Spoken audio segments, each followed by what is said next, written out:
Welcome back. You are listening to the home of forbidden romances. Prepare yourself, because tonight's story will leave you breathless. Die quietly, trash. The shove sent Lysander stumbling into the twilight mist, the heavy iron gates of the village slamming shut behind him with the finality of a coffin lid. No ceremony, no tears, just the sharp, metallic click of the lock sealing his fate as the annual meet for the beast lurking within the Whisperwood.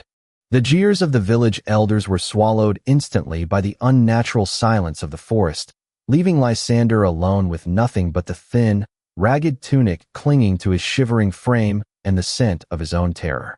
He didn't bang on the gates. He didn't beg. He simply turned his gaze toward the suffocating darkness of the ancient trees, his violet eyes dull with a resignation that was far more tragic than fear. Lysander was the easiest choice they could have made. In the hierarchy of Oakhaven, he was less than nothing, an omega with no family, no dowry, and a debt inherited from a father who had drank himself to death. When the harvest failed and the protective wards around the village began to flicker, the high priest decreed that the deity of the woods required a sacrifice. They weren't going to send the mayor's son, nor the baker's voluptuous daughter.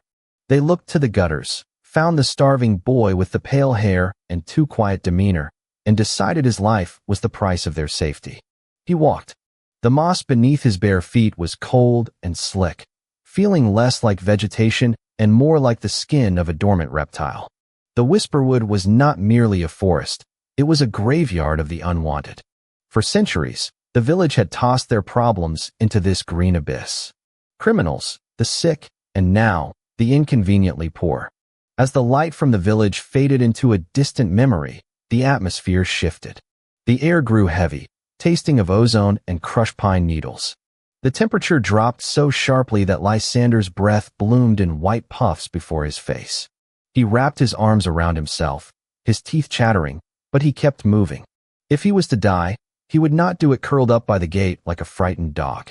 He would walk until his legs gave out, or until the beast took him. Hours bled into an eternity. The trees here were twisted into agony, their roots rising from the earth like gnarled knuckles. And then, the silence broke.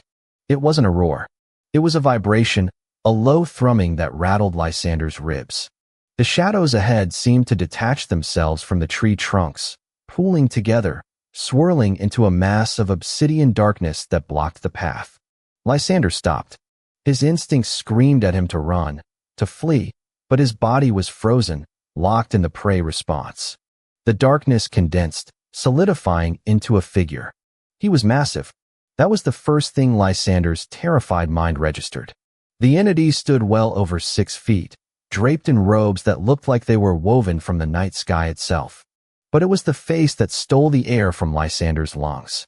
It was humanoid, terrifyingly beautiful, with skin the color of moonlight and eyes that burned with the intensity of molten gold. From his temples, too curved, onyx horns swept back into hair that flowed like liquid ink. This was no mindless beast. This was a god. The entity moved, covering the distance between them in a blink. A hand, large and tipped with sharp, black claws, reached out.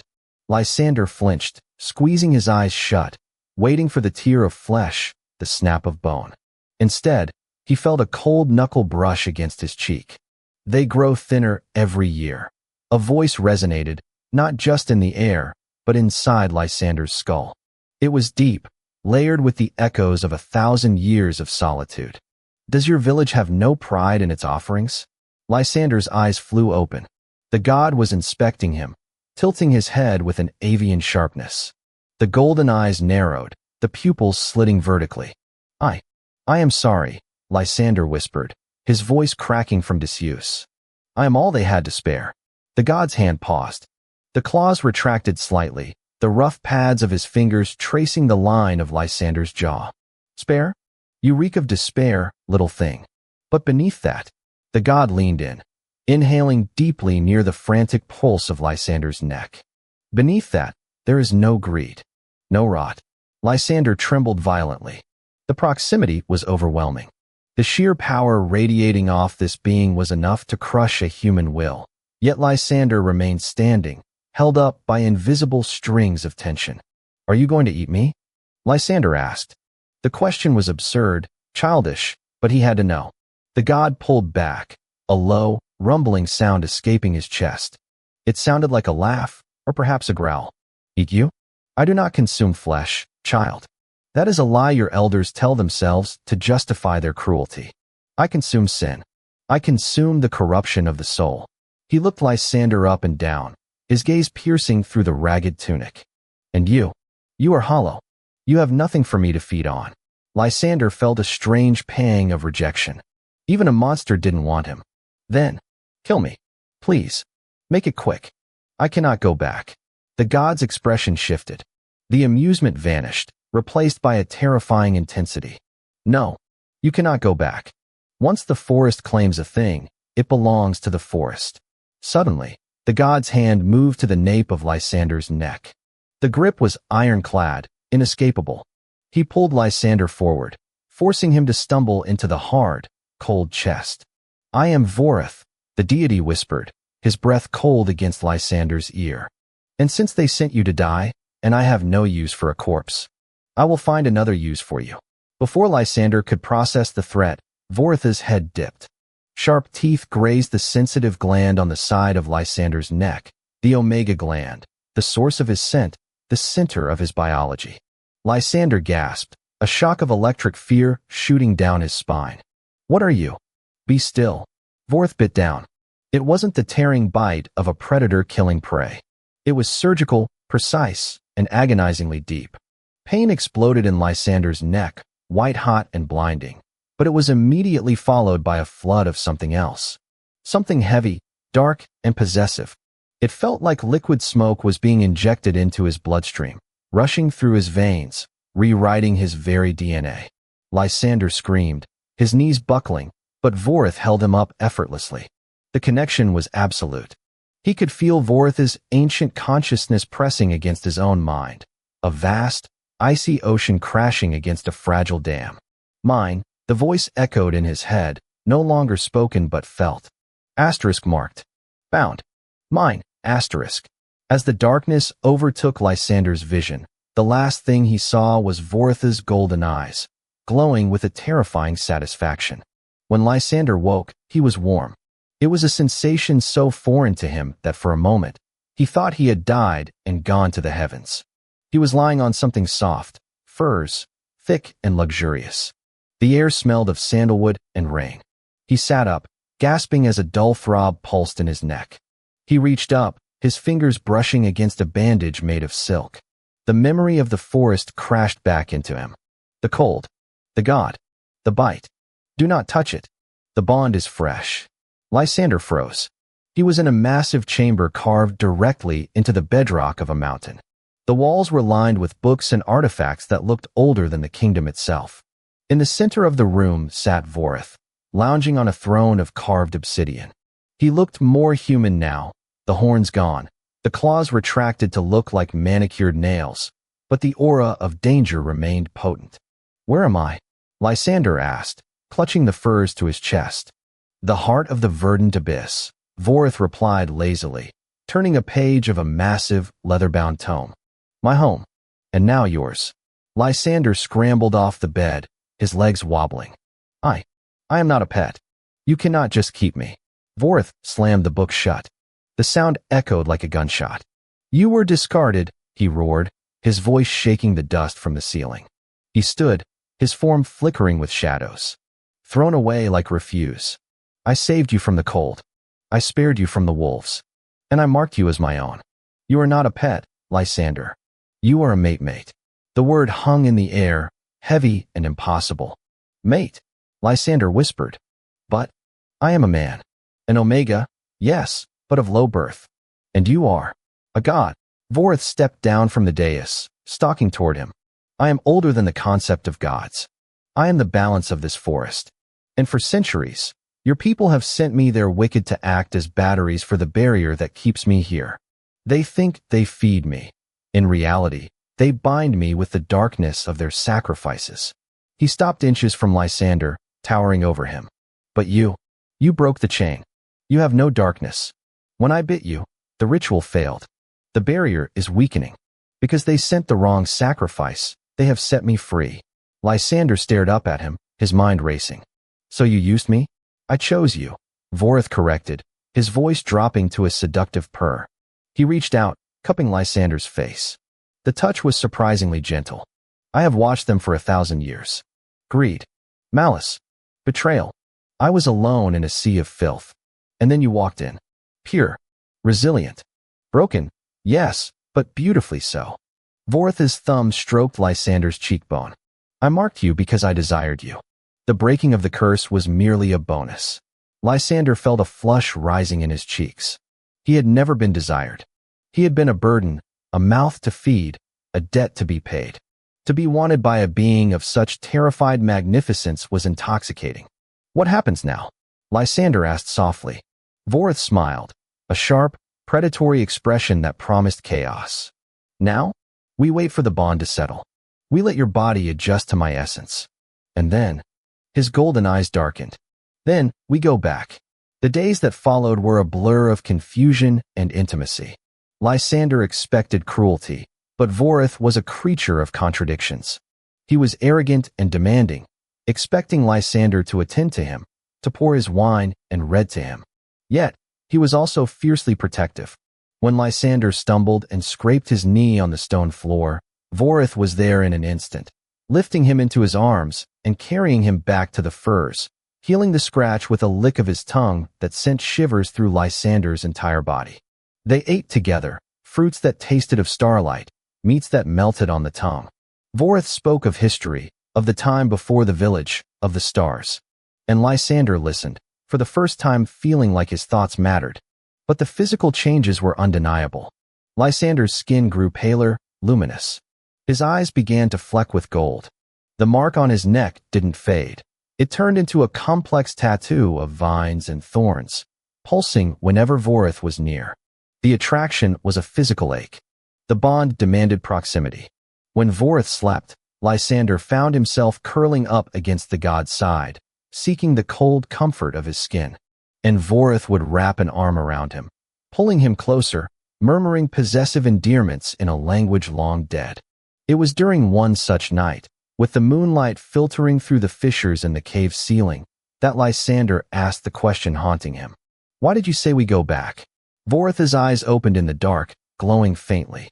Because, my little wolf, justice must be served. They sent you to die to save themselves. They believe they have bought another year of safety. I wish to show them the error of their calculation. You want to kill them? Lysander asked, fear tightening his chest. Not for himself, but for the carnage. I want you to decide, Vorith said, rolling over to hover above Lysander, pinning him to the mattress. The weight was comforting. You are my consort now. My power is yours. If you wish them dead, the forest will swallow the village whole. If you wish them to suffer, I will blight their crops. If you wish to forgive them, Vorith sneered at the word, then I will spare them, for your sake.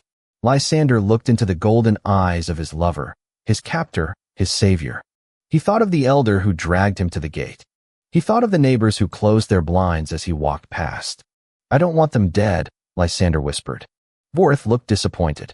Death is too quick, Lysander finished, his voice hardening. I want them to know who I am. I want them to kneel. A slow, wicked grin spread across Vorith's face. He lowered his head, kissing Lysander deeply, a kiss that tasted of power and retribution. That is my good boy. The return to Oakhaven was not subtle. It had been a month since the sacrifice. The village was celebrating the harvest festival, believing their offering had been accepted. Bonfires roared in the square, wine flowed freely. Elder Kalen stood on a wooden platform, raising a goblet to the dark forest. To the verdant king, he bellowed. May he sleep deep and satisfied. I am neither asleep. A voice boomed, extinguishing every flame in the village instantly, nor satisfied. Panic erupted. The villagers screamed as the shadows lengthened, stretching out like grasping fingers. From the tree line, mist rolled in, freezing the ground. And then, they walked out. Vorith was in his true form, 7 feet tall, horns spiraling to the sky, robes of shadow billowing around him. But the villagers didn't look at the monster. They looked at the figure walking beside him. Lysander wore a tunic of black silk, woven with silver threads. His hair, once dull and matted, cascaded down his back in waves of moonlight. He did not look down. He did not cower. He walked with the grace of a prince, his hand resting lightly on the arm of the god. Lysander. Elder Kalen gasped, dropping his goblet. Impossible. You. The beast. You should be dead. Vorith snarled, a sound that cracked the cobblestones. The villagers fell to their knees, pressing their foreheads to the dirt in terror. Only Kalen remained standing, trembling, clutching his staff. Sorcery. Kalen shrieked. You bewitched the beast. You unholy. Vorith raised a hand, and Kalen was lifted off the ground by an invisible force, choking, his legs kicking uselessly in the air. Silence, Vorith commanded. You speak to my mate. The silence that followed was absolute. Mate, the word rippled through the crowd. The trash of the village had been chosen by their god. Vorith turned to Lysander. He is yours. Lysander stepped forward. He looked up at the man who had sentenced him to death. He saw the fear, the pathetic weakness. He realized suddenly that the village wasn't powerful. They were just small, cruel people terrified of the dark. And Lysander was the dark now. Put him down, Lysander said calmly. Vorith released his grip. Kalen fell in a heap, gasping for air.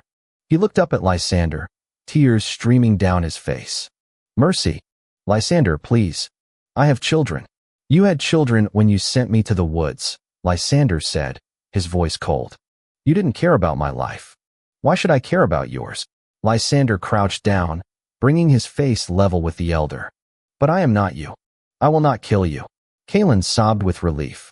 Thank you, thank. However, Lysander interrupted, his eyes flashing gold. The forest is hungry. It requires a tithe. Since you broke the covenant by sending an improper sacrifice, the protection is gone. The barrier is down. Lysander stood up, looking out over the cowering village. From this day forth, you do not rule this land. The forest does. You will work the fields, and half of everything you grow belongs to us.